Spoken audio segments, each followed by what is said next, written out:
Muito boa noite, queridos irmãos, irmãs. Estamos no nosso, hoje, o nosso quarto dia desta formação bíblica. E lembrando a todos que pertencem à região pastoral da cidade de Tatuí, que essa iniciativa foi uma decisão, num conjunto, aqui das paróquias e dos seus respectivos párocos, para que esse ano, apesar da pandemia do Covid-19, nós não deixássemos de realizar a nossa Semana Bíblica, que nos últimos anos tem sido comum, E no dia de hoje, além de acolher a todos vocês, sejam bem-vindos, compartilhem também nas suas páginas, nas suas páginas pessoais de Facebook, a formação do dia de hoje. Então, sejam todos bem-vindos. E eu queria acolher aqui com muita alegria a professora Gisele Canaro, que é assessora no Centro Bíblico Verbo e professora de Fundamentos Bíblicos da Missão Fajopa.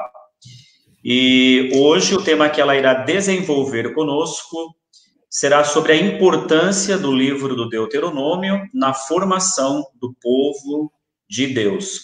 Boa noite, professora, lembrando que ela é mestre nessa área do conhecimento. Boa noite, seja bem-vinda. Boa noite, Padre Ricardo, boa noite a todos que estão nos acompanhando nessa semana de formação bíblica. Creio que faremos um momento de muita conversa e de muita parceria, resgatando um pouco do que nós já vimos, do que vocês viram, do que nós vimos também, que nós também estamos nesse processo de estudo durante todo esse mês, um pouquinho atrás, acho que desde o ano passado, pelo menos no Centro Bíblico Verbo, do qual eu faço parte, me orgulho muito disso. Temos aí resgatado a leitura do estudo do livro do Deuteronômio. Então, esse momento, espero que consigamos, juntos, fazer uma reflexão, bastante proveitosa, e que possa, talvez, de alguma maneira, trazer ou nos apontar algumas ferramentas de leitura. Nós costumamos sempre dizer, pelo menos em todos os lugares em que eu vou conversar a respeito da leitura bíblica, sempre digo isso, que nós trazemos algumas ferramentas de leitura. Eu acho que o leitor principal é você, é você que se compromete, de alguma maneira, a aprofundar dentro das experiências que você traz, porque qualquer forma de leitura nós trazemos muito de nós mesmos. Mas eu acho que hoje a oportunidade que nós teremos é de, com muita humildade, revisitarmos essa história tão antiga do livro do Deuteronômio. Certamente vocês já sabem, que foram 400 anos, mais ou menos, de redação, ou seja, tem muita história. Imaginem vocês que se tivéssemos que fazer uma memória de um dia que nós vivemos, por exemplo, no ano passado, de percebermos e de adentrarmos assim nos mínimos detalhes, acho que nós teríamos dificuldade de fazer uma leitura assim que realmente fosse a mais factual possível. Agora, imaginem vocês uma redação com muitas histórias, fazendo releituras de tempos muito distantes deles, de textos que foram sendo reinterpretados ao longo desses 400 anos, que, num determinado momento da história, tinha uma determinada compreensão e que, com o decorrer do tempo, esses textos eles vão sendo reinterpretados, eles vão sendo readaptados, Uma outra coisa também, se a gente olhar, alguns termos, alguns vocabulários, por exemplo, de tão, sei lá, da década de 80, que com o tempo vão sendo, que eles vão saindo do nosso vocabulário, ou seja, eles vão ou tomando um novo significado ou mesmo eles vão ficando em desuso, né? Ou vão tendo uma nova forma de ser reinterpretada. Né? Isso aconteceu muito, né? Principalmente com a língua a qual foi escrito o livro do Deuteronômio, né? Uma vez se tratando de um texto que vai sendo depois, aos poucos, sendo copiado, a gente pega um pouquinho também do sono dos monges copistas, né? Que pode ser que em algum momento talvez não concordaram com algum texto, vou falar, não, eu vou deixar para lá. Para vocês terem uma ideia, eu gosto sempre de trazer isso. Quando eu estava fazendo a graduação em teologia, eu estava fazendo um estudo de um pequeno texto que a gente chama de perícope, né? Que tem um pequenino texto que tem início, meio e fim. A gente chama de perícope, né? Que tem uma compreensão completa. Que a gente pode entender aquele pequeno texto. Você lê, você fala, eu entendi. Então, isso no estudo bíblico, a gente chama, então, de perícope. Imaginem vocês que eu estava, então, lá estudando um trechinho do livro de Miqueias 2, 6, 11, em um determinado momento no texto lá em hebraico, falava o seguinte, parei aqui. Significa, então, que o monge, quando ele estava copiando, para ele não se perder, ele deixou lá escrito que ele parou aqui. Então, podemos fazer várias interpretações em relação a isso, né? Que muitos textos realmente não foram vistos como confiáveis ou que não eram importantes. Esse povo não sabia que esse texto ia se tornar sagrado, né?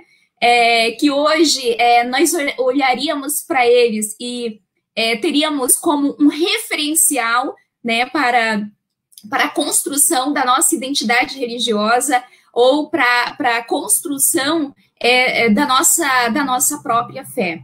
Né? Então, quando me propuseram um tema, né, para entender um pouco, para trazer um pouco para vocês as perspectivas, né, qual a importância do livro do Deuteronômio para a formação do povo, né, me veio várias coisas na cabeça. Primeiro, porque realmente o livro é grande. Eu acredito que nessas 4 noites, né, vocês já conseguem olhar para o livro de Deuteronômio e ter um novo olhar.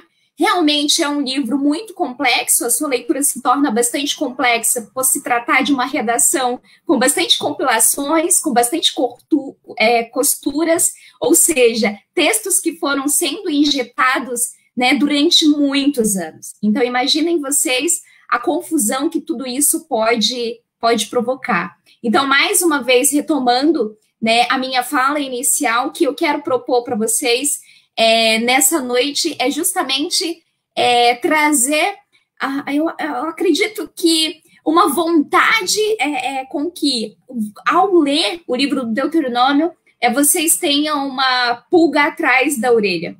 Vocês percebam que, ao ler o livro do Deuteronômio, existem várias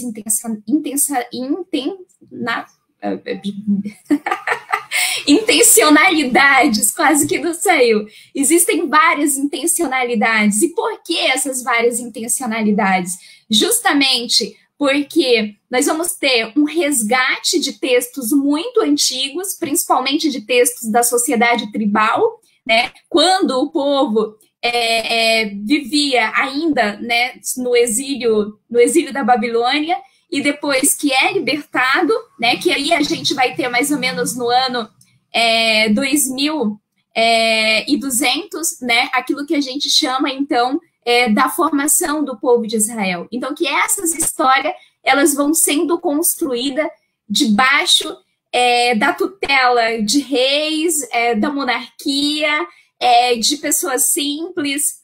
E, ao mesmo tempo, a gente vai tendo um encontro dessas narrativas também com as narrativas proféticas. Uma coisa que eu costumo sempre falar é que a gente precisa, primeira coisa para a gente ler, não só o livro do Deuteronômio, né, mas a Bíblia, principalmente o Antigo Testamento, não só o Antigo Testamento, mas também eu acho que o Novo Testamento, ou iria um pouco mais fundo, ou qualquer livro sagrado, é a gente entender que existem essas intencionalidades, como eu falei, que existem ideologias e que nem sempre são ideologias que estão preocupadas, né, com a necessidade das pessoas na sua maioria e na sua diversidade. Então, quando a gente lê o Antigo Testamento, nele todo, e depois, com o tempo, à medida que vocês forem avançando nos estudos,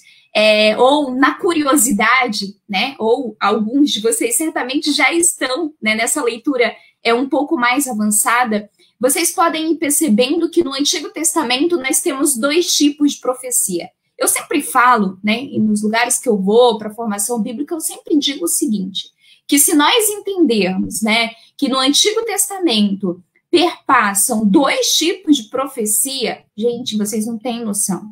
A gente já vai descobrir tanta coisa, a gente vai ver o tanto de informação que foram que foram sendo dadas, que foram sendo construídas, e que nem sempre tem a ver com a vontade de Deus, né? Então, a gente vai descobrindo as várias imagens de Deus, né? Eu costumo dizer que no Antigo Testamento a gente tem o tempo inteiro uma briga entre divindades, e a gente vai entender isso vai ficando cada vez mais claro quando nós formos aprofundando a leitura do Deuteronômio. Então, voltando sobre as 2 formas de profecia.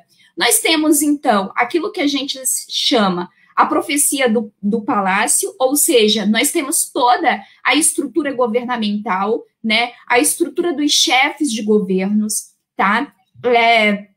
E, ao mesmo tempo, a gente tem a profecia popular, ou seja, a gente tem profetas, né, que estão no povo e que estão reivindicando e que estão lutando o tempo inteiro, que estão clamando, né, a esses governos que olhem para eles, que tenham misericórdia deles, que eles estão sofrendo, né? Por exemplo, quando a gente olha lá para Amós, né, quando a gente olha para Oséias, quando a gente olha para Miqueias, né, lá no capítulo 3, ele fala, olha, os chefes, governantes de Judá, vocês estão tirando a pele do meu povo, né? O meu povo está sendo, né? A sua carne está sendo tirada. Então você percebe uma sociedade, né, vivendo, né, sob a tutela, né, extremamente tiranos. Então, ao mesmo tempo que temos essa sociedade, essa sociedade não, ao mesmo tempo que nós temos essa profecia palatina, né, nós temos a profecia que vem de baixo. E essa profecia, né, que vem de baixo, ou seja, das minorias, dos pobres, dos marginalizados, é uma profecia que, digamos assim, ela caminha ao longo da história e ela caminha sempre às margens. É uma profecia com pouco reconhecimento e que nós iremos encontrá-la lá quando chegamos ao movimento de Jesus. E nós vamos perceber que Jesus ele vai ser completamente envolvido por essa marca profética. E daí, claro, que a gente vai perceber essa profecia até chegarmos hoje, né, em 2020, com várias lideranças religiosas, com movimentos, né, que você percebe lucidamente, né, o quanto estão empenhados realmente, não com essa estrutura de poder, né, mas com uma estrutura que realmente ela esteja abarcando as necessidades da grande maioria da população. Né? Por exemplo, se a gente olha para o Brasil hoje, com a marca chegando aí os seus 13 milhões de desempregados, mas com o trabalho formal, né, com o trabalho formal, a gente vai chegar em pelo menos de 30, né, milhões de pessoas, né, clamando, né, por trabalho e vivendo muitas vezes em situações difíceis, e a gente sabe que agora, por conta da pandemia, isso realmente tem extrapolado, né, tem chegado aos extremos, né, e realmente a gente não sabe como seremos conduzidos a partir de agora. Então, se a gente volta, então, a 1250 a.C., com a sociedade tribal, né, proposta pelo Êxodo, né, e daí a gente tem vários caminhos que a gente pode, inclusive, constatar isso no livro do Êxodo, né, em 3, 7 e 10, também no livro de Números, né, lá em 26, 52, também Deuteronômio 23, 25, Êxodo 20, 22. Então, nós vamos aprofundando e chegando, né, ao movimento da monarquia, e paralelo ao movimento da monarquia, nós também temos o movimento profético. Amós, Oséias, como eu falei para vocês, Miqueias, né? Depois nós chegamos ao período do exílio, né? Nós temos o movimento do servo sofredor, por exemplo, Isaías 42, 9. Oi. Aproveitando que você está entrando em algumas questões, tá me ouvindo? Tô ouvindo, padre. Eu não vou deixar você avançar antes de fazer uma pergunta, ok? Ah, sim! Ok.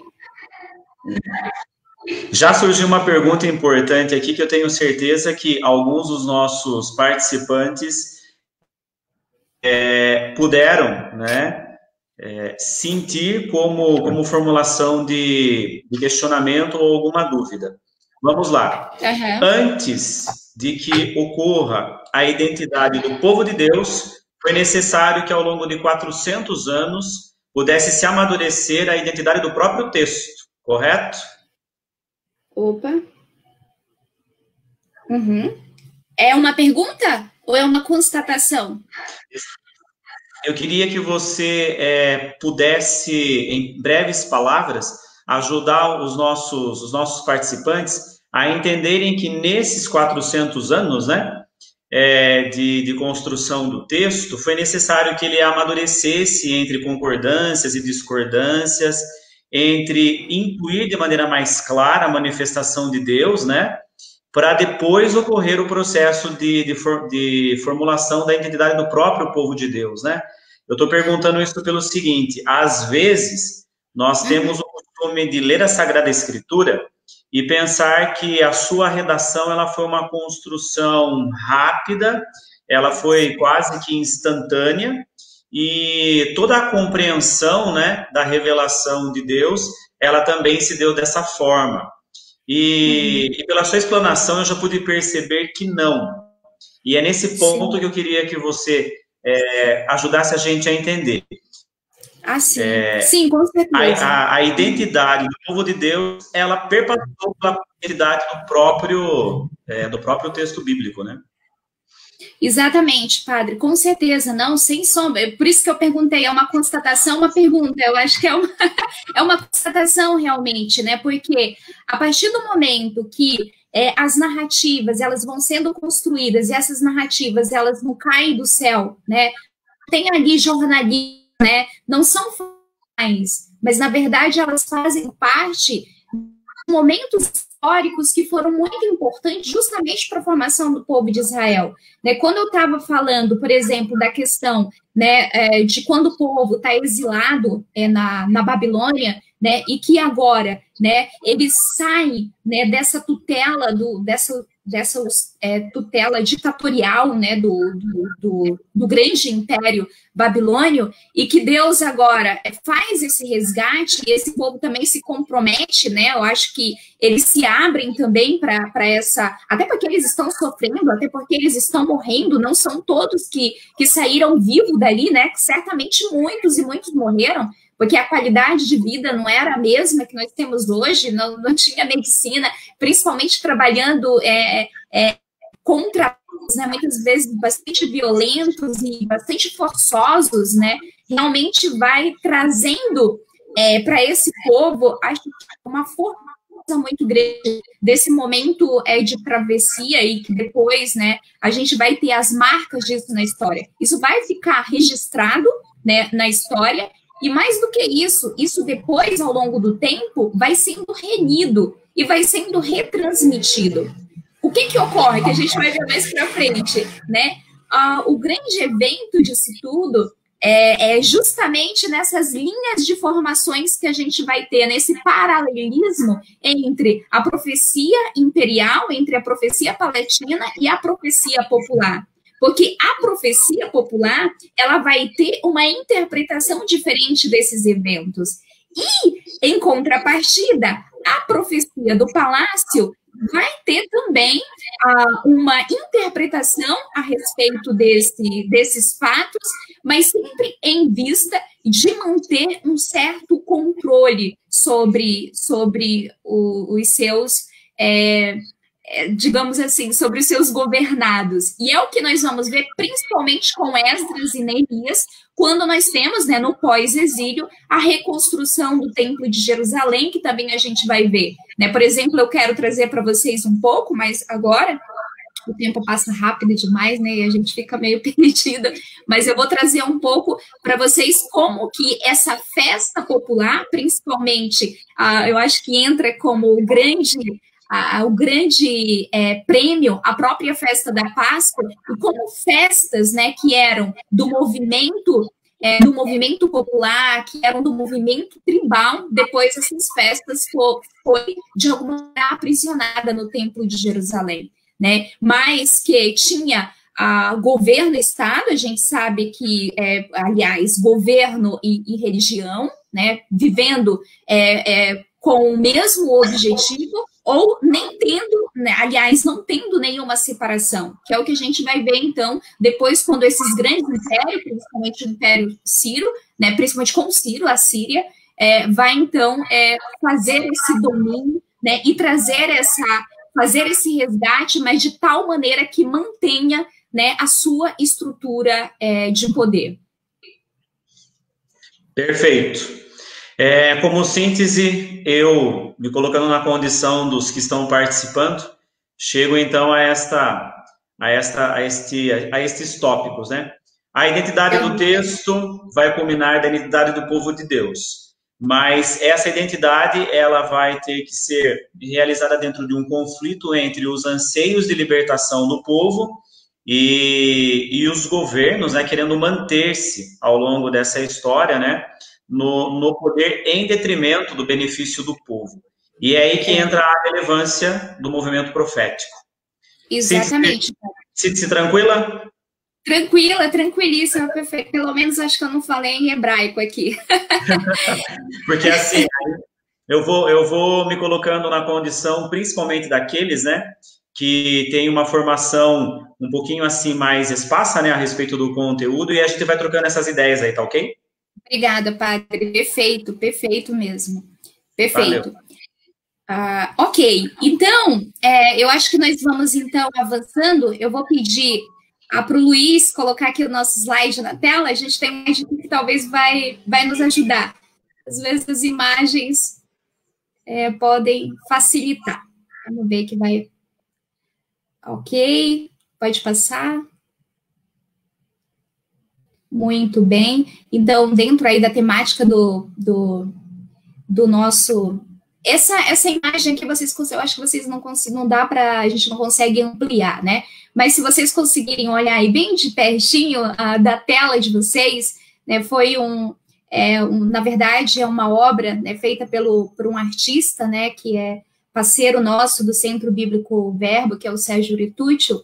Eles têm trabalhado com a gente já há alguns anos e ele consegue, assim, por meio de uma obra de arte, fazer uma síntese aqui, realmente, do livro do Deuteronômio. O Luiz aumentou aqui. Perfeito, Luiz.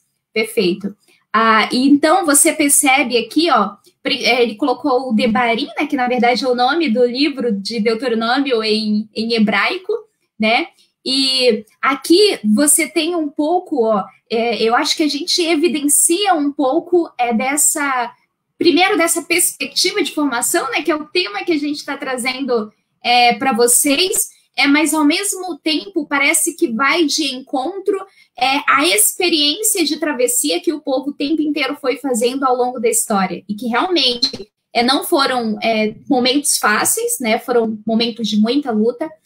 Quando eu falava para vocês lá no início, parece que no Antigo Testamento a gente tem uma briga de deuses o tempo inteiro, e é isso mesmo, a gente tem uma briga de ideologia, O tempo inteiro. Por isso que às vezes você olha, você lê um texto e você fala assim, meu Deus, mas eu não acredito que Deus seja dessa forma, né? Eu não acredito que Deus, ele seja tão tirano, né? Não me entra na cabeça que eu consiga ver Deus, aquele que mata, né, outras espécies de divindades, né, outras divindades, que na verdade são divindades, né, o Antigo Testamento a gente tem divindades o tempo inteiro, a gente não tem uma sociedade monoteísta, tá? Ou seja, que acredita no único Deus, mas no Antigo Testamento a gente tem uma sociedade politeísta, ou seja, uma sociedade que acredita em muitas divindades, né? Sejam as divindades cananeias, né? A gente tem, inclusive, deusas femininas, a Será, nós temos o próprio Javé, que é uma divindade, a gente tem profeta Baal, né, e tantas outras divindades que faziam parte da ancestralidade, né? Nós tínhamos aquilo que a gente chama de divindades familiares, né? Então, a partir do momento que a gente consegue ver que existe, que o Antigo Testamento é um livro, né, de diversidade, claro que quando a gente fala do Deuteronômio, e não só do livro do Deuteronômio, mas daquilo que a gente chama os 5 primeiros livros da Bíblia, né, que é o que chamamos de Pentateuco, de fato, essas narrativas marcam essa história que é extremamente complexa. A gente olha hoje para a nossa sociedade, né, a gente não vê muito diferente. Mas percebam quanto é difícil a gente compreender essa diversidade cultural, né? E junto com essa diversidade cultural, a diversidade religiosa, né? De que nós vamos ter mesmo, né? Nós vamos ter mesmo pensamentos diferentes do nosso, nós vamos ter mesmo religiões diferentes e que a gente precisa dialogar, né? E que, ao mesmo tempo, a gente percebe que esse diálogo, ele não é fácil. É um diálogo realmente que existe muita violência, né?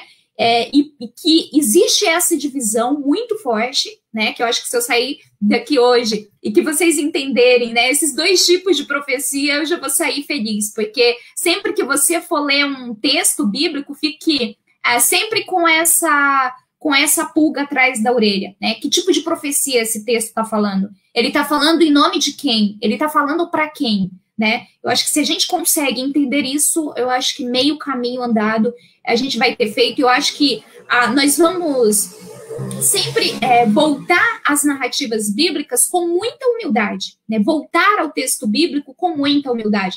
Não adianta a gente querer voltar, né, a quase aí 5 milênios de história, né, e ir lá sem contar que se tratam de narrativas variadas, com diversos conceitos, né, de voltar lá e achar que a gente vai aplicar na íntegra essas narrativas em 2020, né? Infelizmente, a gente vai chamar isso de leitura fundamentalista da Bíblia, que acontece muito. E muitos movimentos religiosos na atualidade, infelizmente, o fundamentalismo tem gerado muita violência ao longo da história, tem gerado muitas guerras guerras que ultrapassam, né, o lugar e os espaços religiosos, né?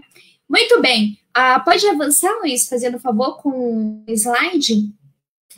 Um pouco da retrospectiva do livro do Deuteronômio, que a gente já aqui, mas só eu acho que para a gente ser o mais didático possível, às vezes a gente tem que ficar com o essencial, né? Numa hora de reflexão, uma hora de bate-papo, acho que a gente não consegue fazer uma leitura aplicada do texto ali, ponto por ponto, mas eu acho que consegue pelo menos fazer um retrato, e eu quero que esse retrato, ele fique nítido, tá? Que a gente faça uma fotografia bem nítida, tá? Eu acho que a gente vai conseguir aí atingir bons resultados e a gente vai sair daqui animado hoje. Espero que vocês saiam animados. Então, fazendo um pouco dessa retrospectiva do livro do Deuteronômio, mais uma vez, entendendo esse longo processo redacional, tá?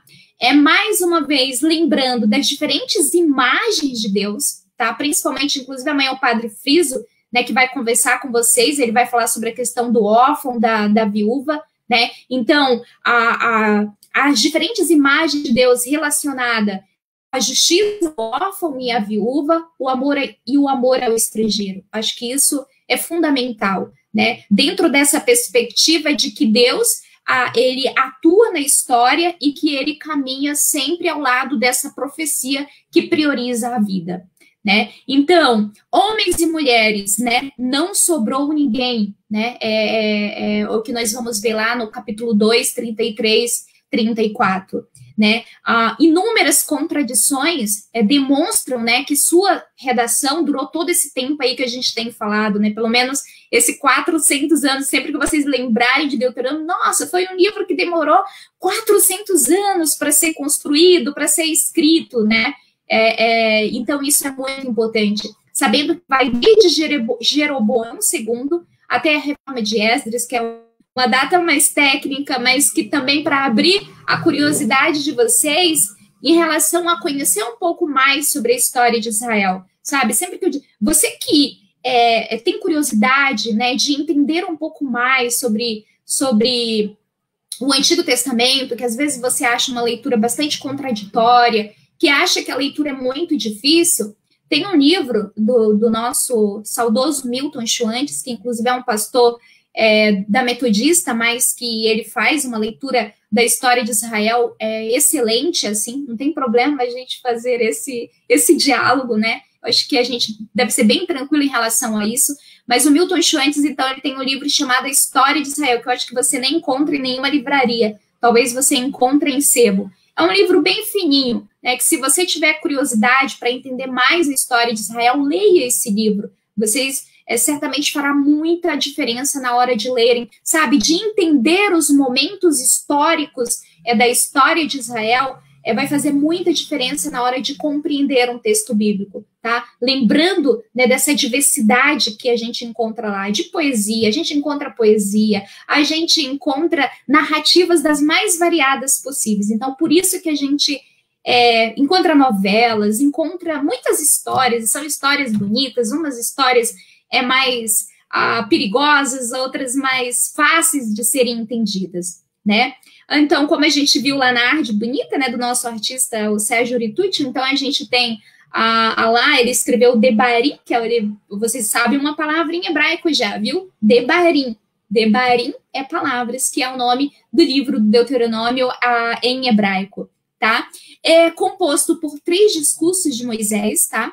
E suas últimas palavras. E a narrativa aborda, né, o tempo em que o grupo de Moisés chegou às planícies de Moabe após a saída do Egito, né, que a gente vai ver muitas contradições em relação a esses relatos do Êxodo. Ok? Podemos caminhar um pouco mais, Luiz? Muito bem. Eu queria trazer muito sobre essa questão de um aspecto, né, do livro do Deuteronômio, que é em relação a centralização das festas comunitárias, né? Os projetos, né, de centralização socio-religiosa impedem de maneira drástica a manifestação da vida, né? Então, uma vez que essas festas elas eram realizadas, né, festas que estavam completamente entrelaçadas às suas divindades, né, festas que estavam completamente em harmonia, né, com o movimento, com a ciclicidade da natureza, né? A gente sabe, né, que a religião no Antigo Oriente Médio ela estava muito relacionada à natureza. Então, por exemplo, você tem as divindades que elas estão relacionadas ao ciclo da natureza, né? Então, a divindade que é relacionada ao deus do trovão, a divindade que está relacionada à fertilidade, ou seja, à produção, que a gente precisa de chuva, né, para que a plantação dê certo, para que o pasto, para que o rebanho, né, dê certo, para que os animais tenham alimento. Então, essas festas, né, que tradicionalmente, principalmente nesse período, né, que a gente chama do período tribal, né, dessa sociedade que partilha a vida, dessa sociedade que tem a sua identidade, né, de solidariedade, né, que tem as suas dificuldades, mas que também tem essa harmonia, né, que tem essa relação, né, com Deus, com a sua divindade, né, que pode ser chamada de Javé, né, que é Baal, que é as suas divindades que tem a ver com a sua ancestralidade. Então, gente, esse movimento tribal faz parte, sim, da formação do povo de Israel. Então, o monoteísmo, a nossa crença em Deus, e que hoje nós temos isso em 2020, foi formada a partir dessa Constituição, foi formada a partir desta produção, porque era um jeito que tipo, nossa, mas era errado o jeito que eles viviam, nossa, eles acreditavam em Deus. Bom, o julgamento histórico não é possível fazermos, a gente só pode respeitar. Existe essa construção histórica. É a mesma coisa de eu querer que a nossa cultura, né, aqui do Brasil, seja igual, mesmíssima, à cultura, né, de uma tribo, por exemplo, na África, ou de uma cidade, ou de um estado dos Estados Unidos. Né? Se no Brasil, a gente sempre fala que aqui no Brasil a gente vive uma dimensão continental, né? Engraçado, porque tanto quando eu conversava com o padre Ricardo, de imediato, logo no início, que eu não conhecia o padre Ricardo, acabei conhecendo hoje, mas de início você já percebe o sotaque diferente, né? Certamente vocês devem ter percebido também que meu sotaque é diferente, porque eu não sou de São Paulo, apesar de já morar muito tempo aqui, de ter saído muito nova da minha cidade. Eu sou de uma cidade chamada Santarém, no estado do Pará, lá perto do Amazonas. Então, percebam assim, que faz parte da minha história alguns elementos que, por mais que a gente partilhe, né? Por exemplo, aqui em São Paulo, eu moro aqui em São Paulo, a gente vive essa diversidade, a gente vive essa pluralidade, e como que nós como que a gente consegue viver em meio a esse diferente? É um dos maiores desafios da atualidade. É justamente lidar com o diferente. E a construção e a formação do povo de Deus se passou justamente por essa diversidade, por essa sociedade plural, sabe? Por essa sociedade que cultuava várias divindades e que foi se modificando ao longo da história, né? E que o judaísmo foi crescendo, que o judaísmo se desenvolveu, né? Que depois Jesus dá continuidade e que depois as primeiras comunidades cristãs não se adequaram, né, a essa proposta do judaísmo, que inclusive foram até expulsos do judaísmo. Eles não tinham a pretensão de formar um novo cristianismo, né, mas eles foram expulsos, eles foram obrigados a fundar esse novo movimento aí, chamado o Caminho, né, e que depois, lá no 4º século antes de Cristo, daí o Estado pega o Império Romano. Pô, o cristianismo tem uma ideia bacana, então vamos aqui pegar e daí a gente vai colocar uma outra roupagem, né? Então percebam que ao longo da história as coisas vão se modificando, as coisas vão se transformando. Há 10 anos, imagina, gente, há 2014 a gente não tinha um WhatsApp ainda, né? Agora a gente não sabe mais viver, sem WhatsApp, né, Padre Ricardo? Não sabemos. O processo cultural nos arrastou até aqui. Exatamente. Gi, essa pergunta, ela é importantíssima. O diálogo entre as diversas culturas favorecem ou desfavorecem a compreensão mais acertada de Deus? Me mandaram essa pergunta. Meu Deus, nossa. Talvez eu não tenha uma resposta verdadeira, tá bom? Vou logo falando. Mas é muito pertinente, né? Muito pertinente, Padre Ricardo. Talvez eu tenha uma meia-verdade, tá? Mas eu acho que é por meio do diálogo que a gente vai construindo uma resposta como essa. Certamente, quando a gente olha, né, para a história da formação de Israel, até chegar ao movimento de Jesus, a gente vai ver que o tempo inteiro foi sendo formado por meio da pluralidade religiosa. E entender a religião do outro, a gente tem visto um movimento muito bonito, inclusive do Papa Francisco, né? Eu vi que eles fizeram uma campanha que chama Make Friends, né? Quer dizer, faça amigos, que são várias lideranças religiosas de religiões que eu nunca nem tinha, que eu nem sabia que existia. Então, falando dessa importância, nós precisamos nos unir para salvar o planeta, né? Sabe, eu sou professora de ensino religioso também. E uma coisa na educação básica, uma coisa que eu falo sempre para os meus alunos é justamente isso. Toda religião, ela nasce com uma essência muito boa. Eu desconheço qualquer religião que pregue a injustiça, né, que pregoe a morte do outro na sua essência, na sua formação. O Concílio Vaticano II, ele nos chamou o tempo inteiro, eu acho que o maior convite do Concílio Vaticano II foi voltar às fontes, e eu acho que a gente precisa disso. Eu sempre dou, como eu estou falando com a educação básica, eu sempre falo para os meus alunos o seguinte: imagine o Rio Tietê atravessa a cidade de São Paulo, o estado de São Paulo, né? Atravessa o estado de São Paulo.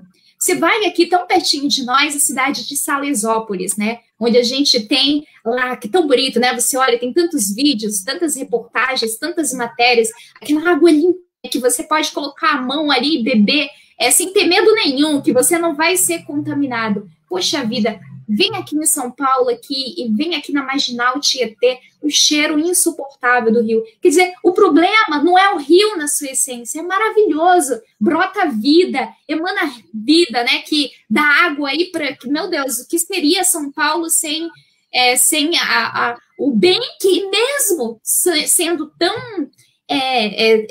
tão massacrado, né, o bem que esse rio traz para a gente. Então, eu percebo isso quando eu olho, né, para o movimento que o Papa Francisco, que é a maior autoridade da Igreja Católica, traz enquanto liderança, tantos outros líderes. A gente tem líderes religiosos de outras religiões formidáveis. A gente tem o Dalai Lama, né? Quando a gente escuta o cara, você fala, é cristão, né?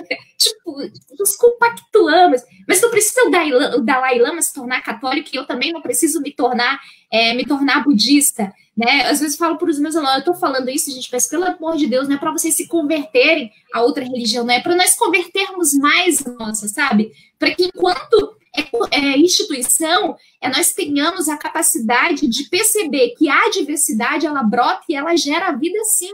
É que a reconhecer a pluralidade pode nos unir por uma causa comum. A gente está falando hoje em dia tanto da questão, né, da ecologia global, agora com a carta encíclica, né, do Papa Francisco, que a gente fez agora, a Laudato Si, 5 anos, e a gente tá batendo nessa tecla, a gente está vivendo uma pandemia, né, que tem causas, está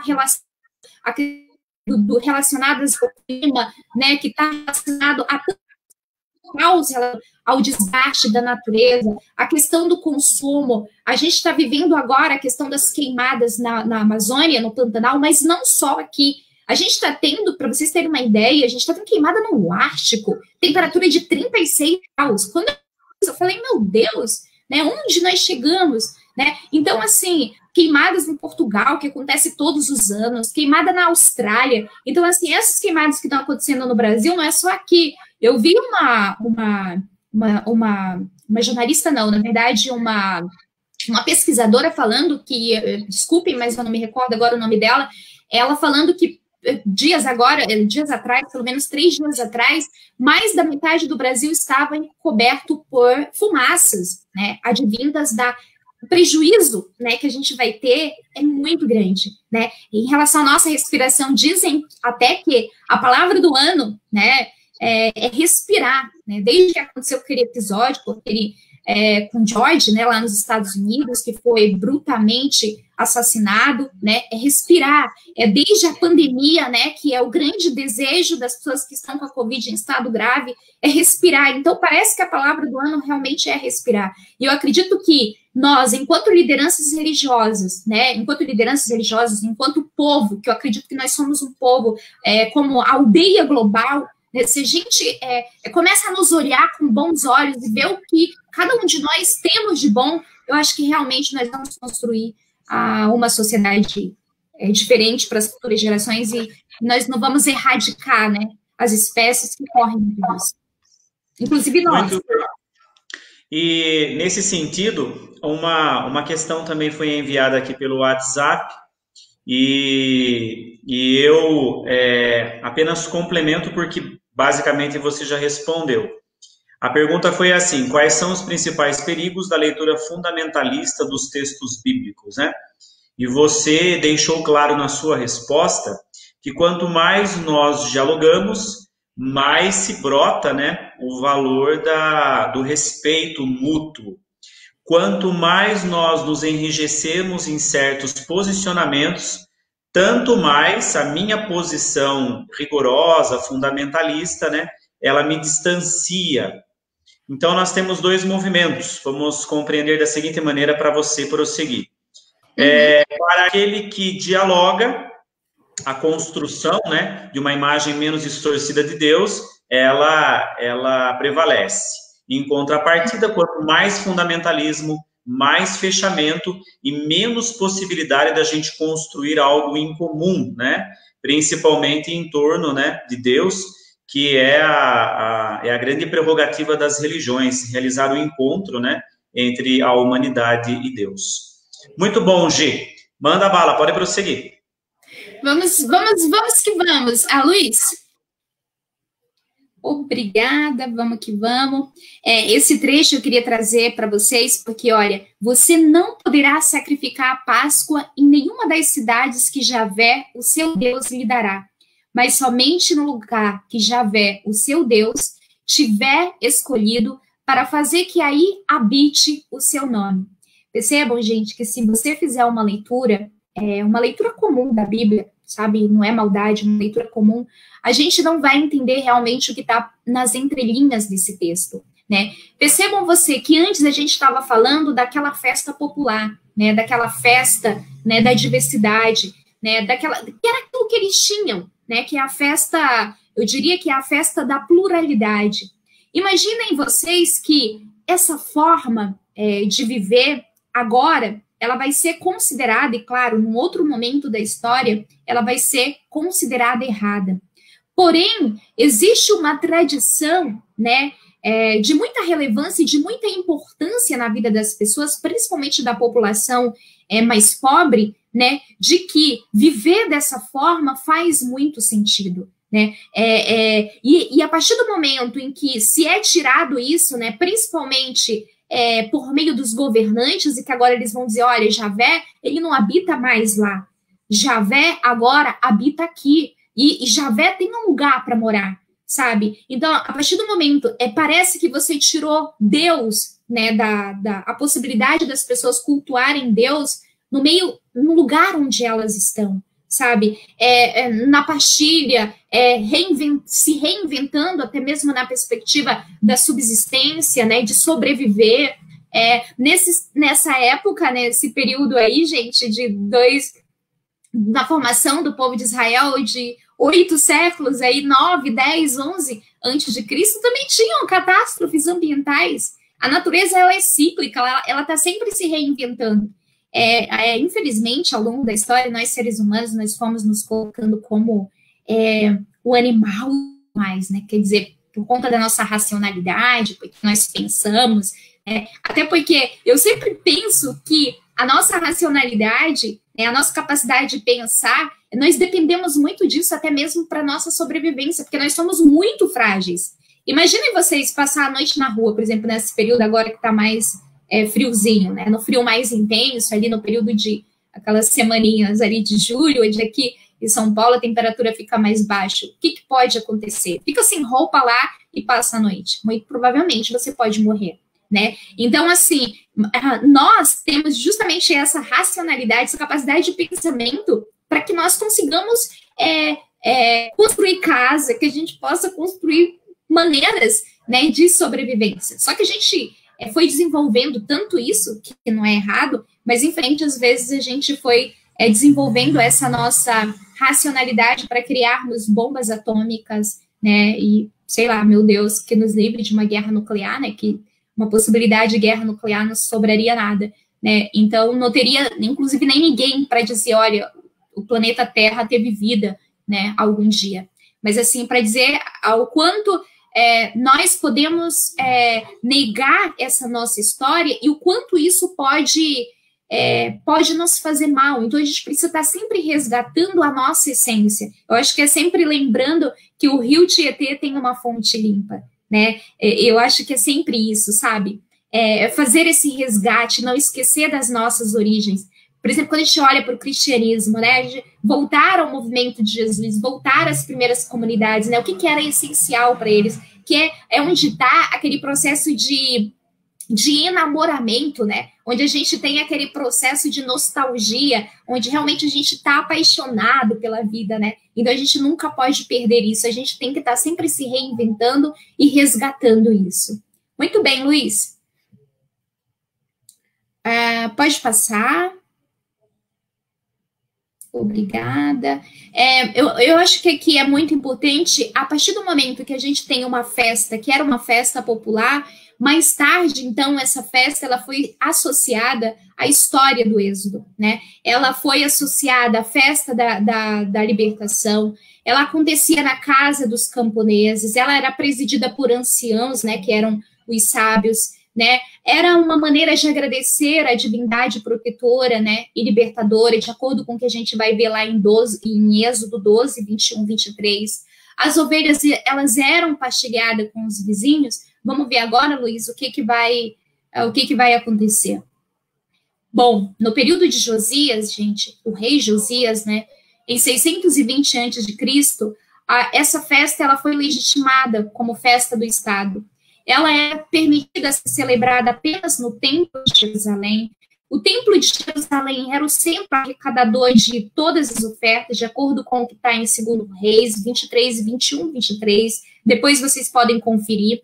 A centralização da religião no templo a serviço da riqueza e do poder do Estado. Então, foi nesse contexto que surgiu Deuteronômio 16, 1, 8, né, bem como outras leis de centralização. Percebam como que como que isso foi se invertendo, como que isso foi sendo transformado ao longo da história, né? E aonde que está a nossa essência, né? Onde que está a nossa base? É preciso sempre a gente não se esquecer disso. Por favor, Luiz. Isso. Então, a gente tem a centralização do culto a serviço do poder. Então, eu trouxe até um templo aí bem grandão para a gente ver. Por favor, Luiz. A gente tem a lei do altar presente no Código da Aliança, que descreve o culto popular na sociedade tribal, né? A gente pode conferir isso em Êxodo 20, 23 e 26. Pode passar, Luiz.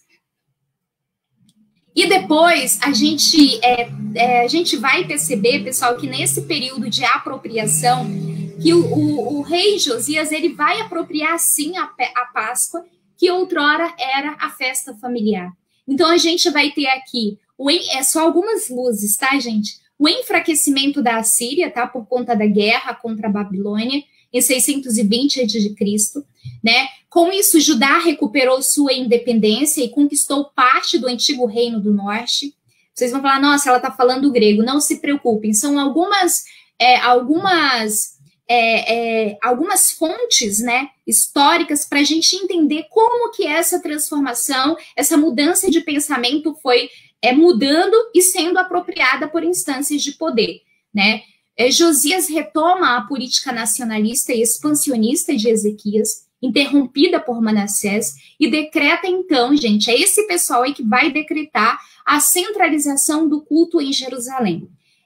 Em palavras mais simples, a gente vai entender que a festa popular, a festa da família, que era muito boa e que tinha uma organização muito boa, ela vai ser útil agora. Digamos que eles vão fazer uma cópia, eles vão falar, nossa, esse negócio aqui dá certo, então vamos agora adaptar e ela vai ser a autoridade maior, ela vai ser a lei do tempo. E com isso eles iam ganhar mais impostos, arrecadação de impostos, porque não poderia mais fazer sacrifício fora do templo de Jerusalém, os sacrifícios teriam que ser feitos em Jerusalém, ou seja, as ovelhas, os cabritos, né, teriam que ser ofertados no templo de Jerusalém, né, então era realmente um centro de negócios. Por favor, Luiz. Por favor.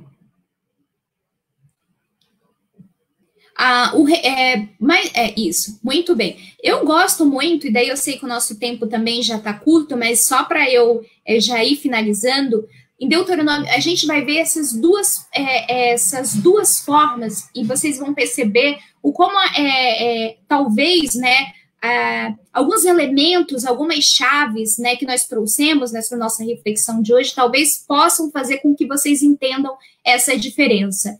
Em Deuteronômio 16, 1, né, você tem o santuário central, você tem o sistema sacrificial do santuário central, você tem o gado graúdo, ou seja, o gado, né, mais considerado melhor. você tem a festa dos ázimos, né, lá do pão sem fermento, você tem a Páscoa celebrada apenas em Jerusalém, você tem o banquete do Cordeiro, né, que devia ser comido no santuário, em honra de Javé, somente no santuário. Você tem, você quer fortalecer a política expansionista e nacionalista de Josias, ou seja, é um governo, né, que quer cada vez mais expandir o seu grande império. Vocês sabem que esse movimento de expansão, nesse período, eles eram muito perigosos, porque quando você queria conquistar, era conquista à base militar mesmo. Você deixava as pessoas sem nada, você tomava toda a riqueza, né, das cidades e de estados inteiros. Países, né, na verdade. Em Êxodo 12, 21, 28, percebamos, então, a diferença. Nós temos aí a tradição do Êxodo, nós temos a festa dos pastores, nós temos a refeição comunitária em cada família, nós temos a festa dos pastores de ovelha na primavera, né, que é um momento muito importante, né, de entender, e quem entende um pouco dessa questão da agricultura, né, vai saber da relevância desse tempo. Você tem o sacrifício de um animal novo com um ritual de sangue, né, para obter a fecundidade dos rebanhos e também ter a proteção dos animais. Então, perceba que um vai sendo gradativamente substituído pelo outro, porém não morre, né, porque, lembrando mais uma vez essa estrutura, né, essas formas, né, de visão de Deus, de visão do mundo, no Antigo Testamento, elas vão estar o tempo inteiro, inclusive no Novo Testamento, tá bom? Inclusive no Novo Testamento. Muito bem, e chegamos então no tempo de Jesus, né, o banquete pascal era realizado novamente na família, pode passar, Luiz? Nós temos mais perto do templo de Jerusalém, né, onde o animal podia ser morto, pode passar, Luiz? E, segundo o historiador judeu, o Flávio Josefo, né, ele disse que 250 mil cordeiros foram imolados durante a festa da Páscoa nesse período. Pode passar? A festa continuava, né, integrada ao sistema de coleta de tributos, também no tempo de Jesus, movimentando a economia do tempo, né, com a grande escala. Pode passar? Muito bem. Então, chegamos, então, pessoal, ao fim da nossa reflexão. A gente vai abrir, então, acho que para as perguntas, o Padre Ricardo vai entrar aqui novamente, mas eu queria concluir essa nossa reflexão dizendo para vocês o seguinte, guardem no coração de vocês esses tipos de profecias presentes no Antigo Testamento. Para mim, me ajudou demais, continua me ajudando, acho que é o que me faz vibrar, né, na leitura da Bíblia, né, é o que faz ter uma compreensão muito maior, por mais que a gente traga novas metodologias, novas formas de ler a Bíblia ela vai sendo reinventada sempre, porque os pesquisadores não cansam de estudar a Bíblia, tem muita gente estudando o tempo inteiro, então às vezes uma verdade que agora depois vem um achado arqueológico e já era, então realmente o negócio muda, mas eu acho que o essencial é isso, entender que é preciso entender que Deus, ele age, mas a gente precisa ver onde está Deus, gente, isso é tão difícil, a gente tem que meio que pescar, nossa, a gente tem que duvidar, mas eu acho que entender que sempre Deus, eu acho que Deus inspira e traz a vida. Se tem algo diferente disso, então realmente a gente tem que desconfiar. Não dá para acreditar num Deus maldoso, né? Pelo amor de Deus. Eu acho que Deus é amor e é isso que a gente vai continuar acreditando. Vamos lá. Várias perguntas foram enviadas a nós aqui pelo WhatsApp, Gisele, e eu selecionei 3 delas que, na minha compreensão, sintetiza as demais. Essa daqui, ela é de quem estuda, viu, Gi? Vamos lá. Eita, meu Deus. Quando a gente estuda o Pentateuco de modo mais abrangente, é melhor afirmar que existiram vários êxodos ou apenas um, que consta como uma saga, né, miraculosa da travessia do Mar Vermelho? Opa, acho que, em primeiro lugar, apenas um, né? Mas nós temos várias reinterpretações da. Eu acho que de vista histórico, e daí, claro, que a gente sempre tem que entender também essas narrativas não como algo factual, né? Eu sempre gosto de usar o exemplo do jornalista, não tinha jornalista lá constatando, mas que foram histórias que foram sendo criadas justamente para inspirar a vida das pessoas. Quando o povo estava no exílio da Babilônia, principalmente o livro o Pentateuco, ele foi muito projetado no período do exílio da Babilônia, e claro, depois do pós-exílio, mas com outro tipo de leitura. Mas no período por exemplo, quando o povo, por exemplo, Gênesis 1, Gênesis lá, quando a gente tem o relato da criação, né, que trata, né, de narrativas que tinha a ver com a forma como eles estavam vivendo, obrigado, inclusive, a cultuar outras divindades, né, as divindades do Império Babilônio. Imagina para eles, para os judeus, o quanto isso era doloroso, né? Então eles falam, nossa, eles estão dizendo para a gente cultuar tal divindade. Não, mas Deus é um só. No princípio, Deus criou o céu e a terra. Então, fazendo até um certo paralelismo em relação às divindades que eles acreditavam, justamente como fortalecimento, né, como uma força que inspirava eles a continuar lutando. Então, entender essa questão daquilo que é realmente factual, do que realmente existiu, do que realmente é histórico, do que é narrativa, eu acho que é um grande desafio, mas a gente também não precisa entender a narrativa, né, como uma mentira. Pelo amor de Deus, o mito, hoje a gente estuda muito sobre a questão do mito, não é mentira, pelo amor de Deus. Por exemplo, quando a gente estuda, sei lá, José de Alencar, ou qualquer outro autor, né, Guimarães Rosa, você vai percebendo o quanto esses autores trazem elementos que são próprios do seu período, né, o autor, ele traz elementos, configurações nas quais ele está vivendo. Então, para mim, isso não é mentira, pelo contrário, é uma verdade, é claro que vai trazer de personagens, e daí ele vai dar toda uma vida para esses personagens, mas eu acho que com elementos e com a essência verdadeira. Então, não existiu, até que se prove o contrário, tá? Até que as pesquisas não realmente existem releituras. Muito bem. Lá vai mais uma, o livro do Deuteronômio. É a leitura para os dias de hoje do resgate da compreensão sobre o Deus da vida e que faz festa com o seu povo? Realmente, eu acho que a gente tem que sempre avançar na leitura na perspectiva da libertação, né? Eu acho que a gente não pode jamais ficar apegado a essas contradições, a essas contrariedades. Então, quando a gente coloca, inclusive, no Centro Bíblico, né, que escreveu o livro sobre o mês da Bíblia e tal, né, que na verdade é um livro com alguns direcionamentos, com algumas chaves de leitura para o livro do Deuteronômio, acho que a lei em favor da vida é justamente isso, né? Exato. E a última pergunta é esta daqui. Sendo o nosso Deus o Deus da vida, aquele que partilhou conosco esse dom precioso, a nossa identidade, ela é uma identidade de reconhecimento de que todos os que habitam este mundo são irmãos e que Deus entregou às nossas mãos a responsabilidade de cuidar bem dele e uns dos outros? Com certeza, eu acho que aí é uma constatação, tá bom? Exato. Eu acho que é uma contribuição, sem dúvida nenhuma. É justamente isso, eu acho que essa identidade de reconhecimento, né, que realmente vai fazer com que a gente consiga dar as mãos uns aos outros, sabe? Reconhecer o que há de bom em todos e caminhar e avante, né? Eu acho que não existe outro caminho, e isso realmente é um desafio, né, porque às vezes a gente precisa desacelerar, ou às vezes a gente precisa acelerar, né? Por exemplo, como que nós estamos reinventando, né, Padre Ricardo, agora no período de pandemia, com as lives, eu acho que está todo mundo de parabéns, assim, né? Acho que o mundo inteiro, né? O quanto está conseguindo se reinventar, mesmo a gente sabendo que essas reinvenções, nossa, não atinge todas as pessoas. Se a gente for olhar, né, pelo menos aí 50% dos brasileiros não têm acesso à internet. Então, infelizmente, essa mensagem ainda não atinge a todos, né?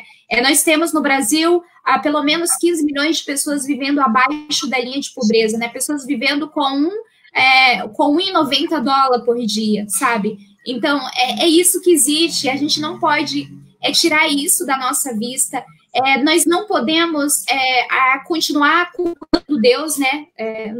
Acreditando em Deus de maneira separada da vida. Eu acho que Deus, a sua verdade maior, é quando a gente está encantado com Deus e que Deus está na gente e que a gente constrói um mundo melhor para todas as pessoas, sabe? Que a gente está contribuindo, que a gente está cuidando do planeta, que a gente está preocupado com o planeta. Eu acho que a Igreja Católica, ela se constrói dessa forma, e sempre foi. A nossa essência, a nossa origem foi olhar. Jesus olhava o tempo inteiro para as pessoas. Nossa, a mulher excluída, não, vem para cá, né? Era o samaritano, não, vem para cá. Jesus faz o resgate justamente desse povo excluído. Então, poxa, qual é a nossa missão se não essa? Se não continuar essa identidade de Jesus, esse coração de Jesus, que muita gente continua apaixonada, inclusive outras religiões. Muito bem. Fechou com chave de ouro, Gisele. Eu, em nome aqui da região pastoral da Diocese de Itapetininga, né, região Tatuí, em nome dos padres, em nome das paróquias que estão participando conosco, né, nós agradecemos de coração essa sua grande contribuição no dia de hoje. E nós nos conhecemos hoje, né, foi através aqui do trabalho e da rede social, mas quem sabe um dia, né, você estará aqui presencialmente trazendo mais contribuições para a nossa região pastoral, tá bom? Eu acho que é o início... Desculpa, padre. Eu acho que é o início de uma amizade com você, posso chamar de você, porque você é jovem, com você, o padre Devilson também, que é professor aqui no ITESP. Gente, eu moro do ladinho do ITESP, viu? Da faculdade que o padre Devilson dá aula. Eu moro do lado aqui. Ó, Padre Devilson, depois você vem... o Padre Devilson está aí, ó. Ele falou, muito obrigada, Gisele. Padre Devilson, depois você pode passar aqui em casa para tomar um café, viu, nas suas vindas para o ITESP. As portas estão abertas. E eu estou muito contente de ter conhecido você, Padre Ricardo. Eu estou muito contente de ter sido convidada para... Eu me sinto grata, sabe? Eu acho que o grande pacto que eu fiz comigo mesma foi de dizer... de alguma maneira que eu possa, com os meus estudos, eu também sou uma criança nos estudos da Bíblia, mas sou apaixonada, eu posso garantir isso para vocês, e é isso que faz com que eu esteja aqui com toda a alegria do meu coração, e com certeza estarei presencialmente, vai ser uma honra. Aí vocês estão quase perto do Paraná, estou mentindo, Padre Ricardo? Digamos assim que no meio, né? No meio do caminho. No meio do caminho, mas eu sei que vocês estão bem longe aqui de São Paulo, capital, né? Isso eu sei. Estamos. É um pouco distante. Adorei ouvir esse sotaque do interior.